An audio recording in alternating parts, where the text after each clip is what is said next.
So I'm about to ask girlfriend if I can buy another project truck. And I'm really hoping she says yes because I'm bored. So let's see what happens. Hey, babe.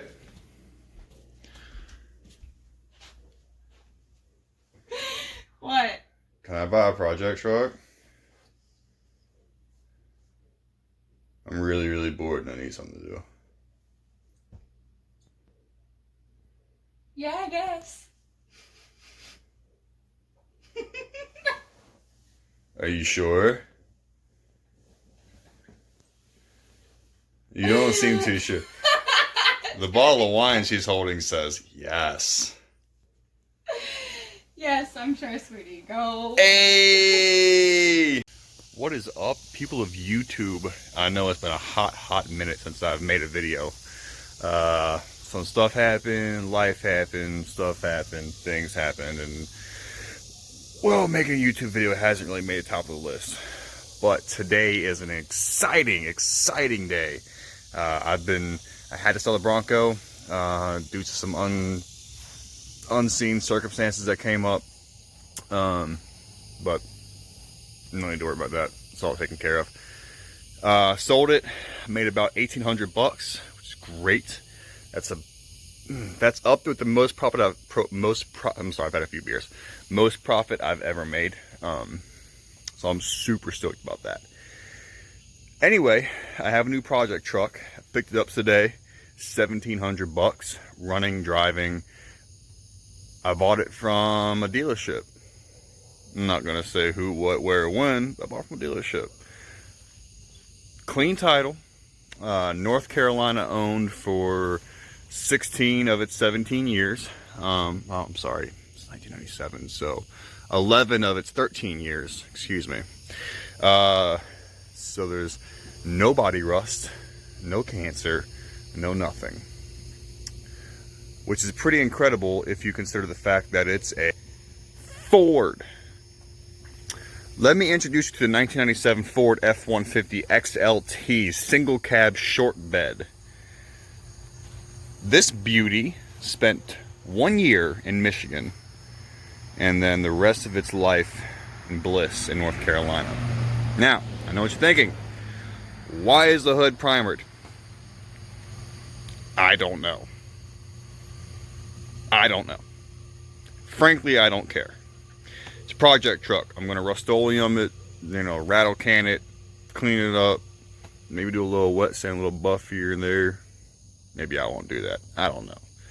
I am gonna get a quote from Mako. I'll let you know how much they quote me, and I'll show you exactly how much is primered and why I'm considering Mako versus just Rust-Oleum rattle canning it. I don't know. We'll see. Anyway, let's go through it. So, 1997 F-150 XLT, 165,000 miles on the clock. However, there is the odometer and the tachometer. Well, I'm sorry, the odometer and the tripometer do not work. So, for all I know, it could have 190,000 on it. I don't know. But the last recorded mileage as of last year, and I think it's sat, was 163. So I think it's safe to assume that 165 is not too far out of the realm of possibility for it to be the actual mileage. I don't know. Let's go through. So it is a single cab short bed, which is a very, very desirable body style for this truck because, well, you can do anything with it. This is a two-wheel drive. The first two-wheel drive I've bought. So here's why I bought it. Can you say lightning? Right? So if I was going to keep this truck, 2-3 drop, right? Shackle drop, spring drop, right? Drop it down, do a dual out exhaust, Flowmaster, whatever. Lightning. It just screams lightning swap. All right. So, but it is the XLT.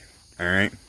Which is, I don't know if I understand XLT, because XLT shouldn't have a bench, but it does. It's just weird. I rarely ever see this, but I'm pretty cool with it. Anyway, so the passenger seat is your conventional pull tab, get it to move. There's your dash. Okay, broke. All this right here is broke. This whole thing right here is broke. All right. So I got to get to the junkyard and get some of that. Luckily, I mean, Expedition, F150, F250, all have the same dash. So I should have plenty to pick from. Not too bad. I think he played softball. Whatever. It is super clean under here. There's no rust. The floor panels look incredible. Power windows, power door locks, right? Gotta get me a new cover for that. Easy. Alright, the bed's in decent shape. Alright, we got a scratch there. Got a scratch there. There's a little bit misshapen right there. I still gotta do some cleaning up to get rid of all that crap. That will come in time. But here's the deal, right? There, you can't really see it. I'm sorry, it's dark. Oh well.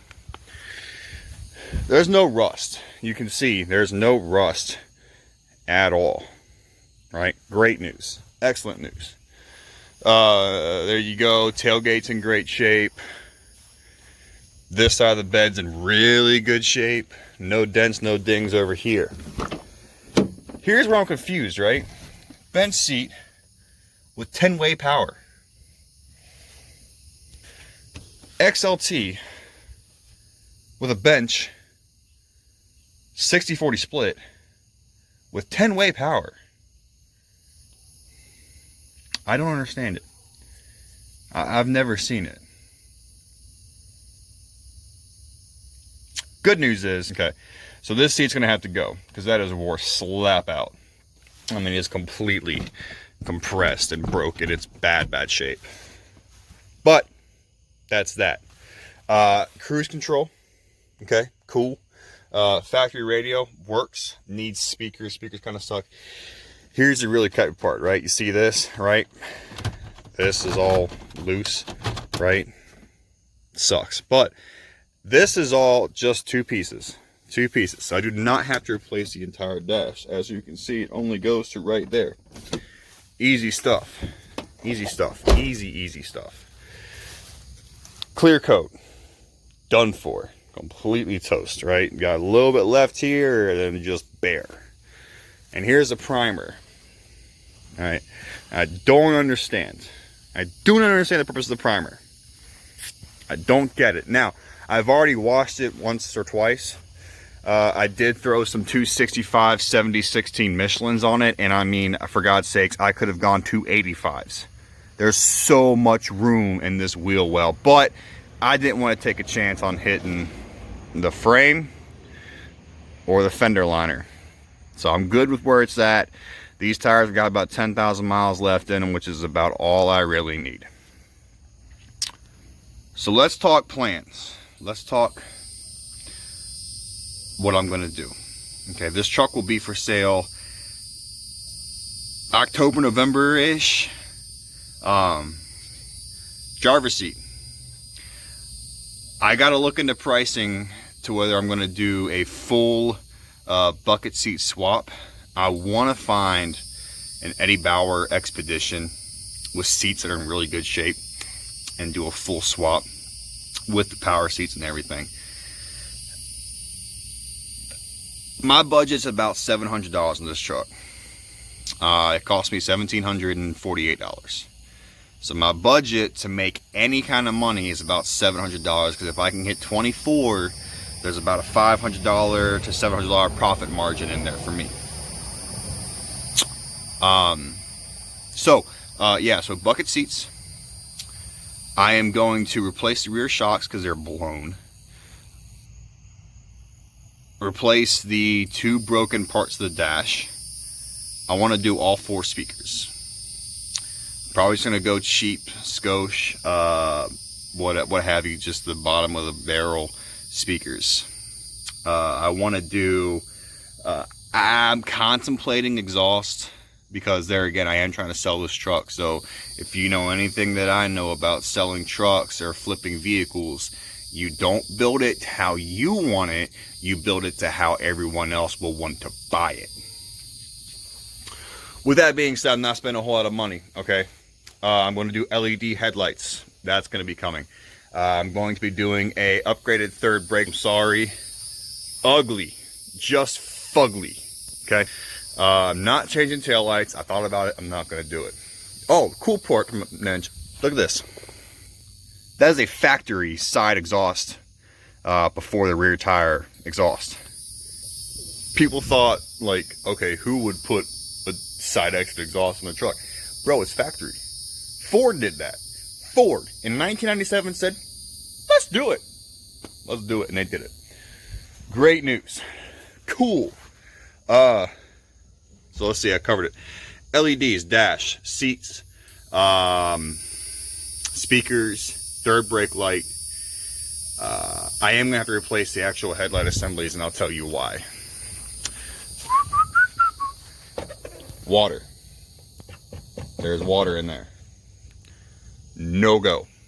So I'm going to replace the assemblies all the way around and put LEDs in at the same time. And that's it. And I'm done. And instrument cluster.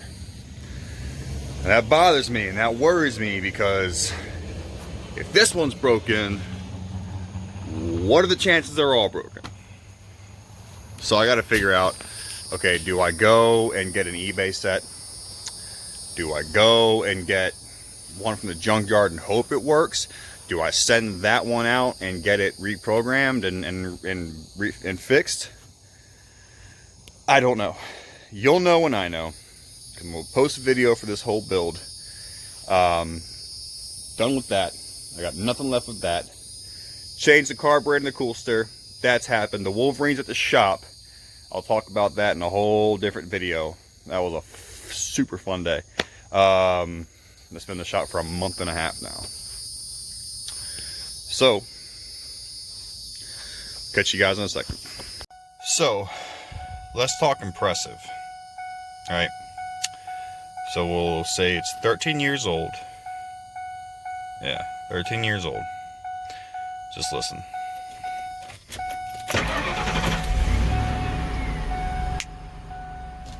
Three cranks. 3 full rotations. Cranked right up. It was absolutely mind-blowing. This does have the 4.6 liter V8, which is in mint condition. I know it's getting dark out. This video will end here very, very soon. Those of you who are bored. I'm sure there's all of you. Can't really see much. 4.6. Super duper clean. Runs like a top. Like a freaking top. Alright, it's got power windows. Which is dope. I gotta track down one issue. Here's my issue, right? I'm gonna cycle the windows. Yeah.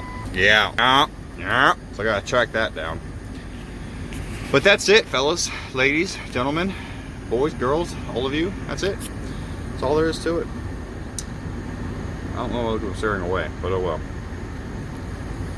So follow along if you're interested, if you care. Follow along. New build. Not gonna go crazy. Listen. I used to be an avid watcher of Goon Squad, and well, I still watch Top Line Racer because I think they're authentic. But I used to watch Goon Squad like there was no tomorrow. But I'll tell you what started to bother me. Money. I don't have Trackhawk, Supra, GT, Ferrari, Lambo, Mustang, fucking Viper money. Alright? No disrespect. Them boys do some work. I mean, they do some work. Listen. The body work they do, holy crap. It's incredible. I ain't got that money. I got redneck money. Alright? I got work 60 hours a week money. That's what I got. So, this is going to be about a $700 build. Junkyard and Amazon. Maybe eBay if I got to buy a cluster. That's it. So, if you're expecting some massive, crazy, super build, which I have like 3 followers and maybe 200 views combined. If you're expecting a big build, go watch Goon Squad. Go watch BS for Build. If you want to see what you can do in your backyard, keep up with me. Because I will tell you, I work out of this toolbox. Okay? Harbor Freight. And a little bit of Snap-on I got from graduating NASCAR Technical University 8 years ago. That's it. So if you want to know what you can do on a budget in your backyard with the little bit of money you have left, a little bit of money you have left over from working your ass off, like me, follow me. I don't have a lot of money, but I was able to put cash down to buy that truck and still have money left over. So, that sucks. Anyway, much respect to Goon Squad, much respect to Bees for Build, Top Line Racer. Whistling Diesel's a whole different story. I ain't gonna get into that, but I'll watch that guy. He's fun. He's a good dude. He's fun. Stick around. I got plans. I will be selling this vehicle roughly in October, November. It should have roughly 170,000 miles on it, is what I can assume. It might be less. I can't think it's more. So if you're interested in a 97 4.6 liter two-wheel drive single cab short bed F150 XLT, let me know. But you're gonna have to wait because I'm not trying to get in trouble with the big man. Alright. Anyway, much love, much respect. It's not to be important. It's more important to be nice. Be nice. For God's sake, be nice. Be nice. If you were raised Southern like I was, keep it in mind. Much love. Peace out.